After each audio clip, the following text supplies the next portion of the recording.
Quand Georges était au bord du lac, il ne se sentait jamais seul.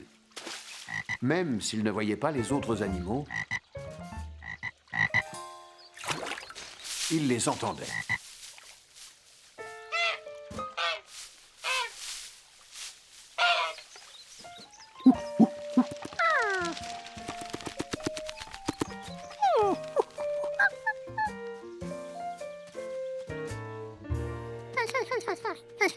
Georges, s'il te plaît, tu peux me donner un coup de main?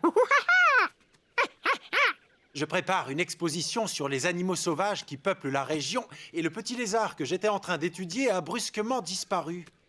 Hein?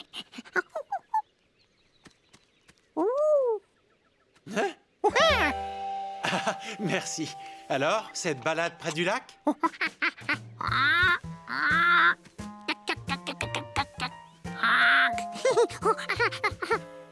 Waouh! Tu as vu tous ces animaux? Ah, tu les as juste entendus. Ça me donne une idée. Tu veux bien aller dans la forêt et enregistrer des cris d'animaux pour mon exposition? Très bien.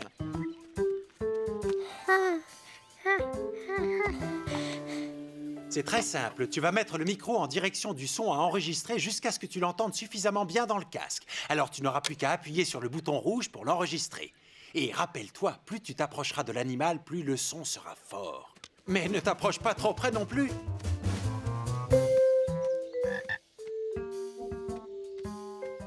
En effet, c'était simple, surtout pour un petit malin comme Georges. Il n'avait qu'à tendre le micro vers l'endroit d'où venait le son, jusqu'à ce que...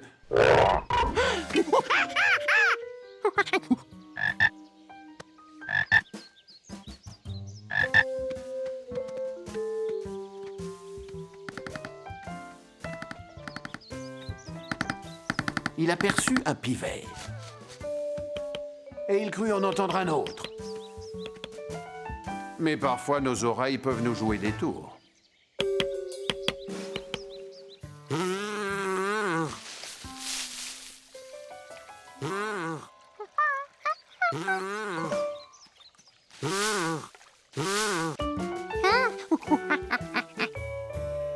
Georges s'amusait à mettre des images sur les sons qu'il avait entendus dans la nature.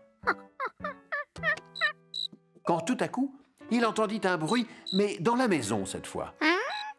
Il prit aussitôt le magnétophone et le micro pour l'enregistrer. Mais ce n'était pas un bruit comme les autres. Dès que Georges s'en approchait, il s'arrêtait, avant de reprendre à l'autre bout de la pièce. Qu'est-ce que ça pouvait être? 46, 47, 48, 49... Attends, je finis de compter les papillons de nuit et je suis à toi.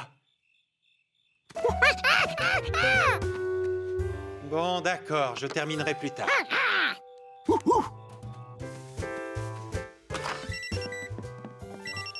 C'est le détecteur de fumée. Il faut changer la pile. Georges n'était pas sûr que ce soit le même son que tout à l'heure. Je retourne à mes papillons. À plus tard.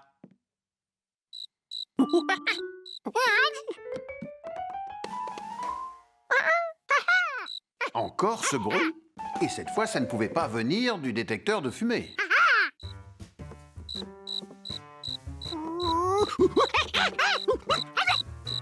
La chose était quelque part dans la chambre. Et Georges était bien décidé à la trouver.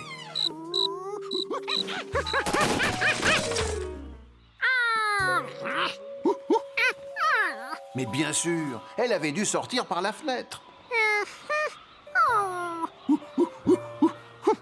Elle s'était enfuie, échappée, envolée, volatilisée. Quel dommage.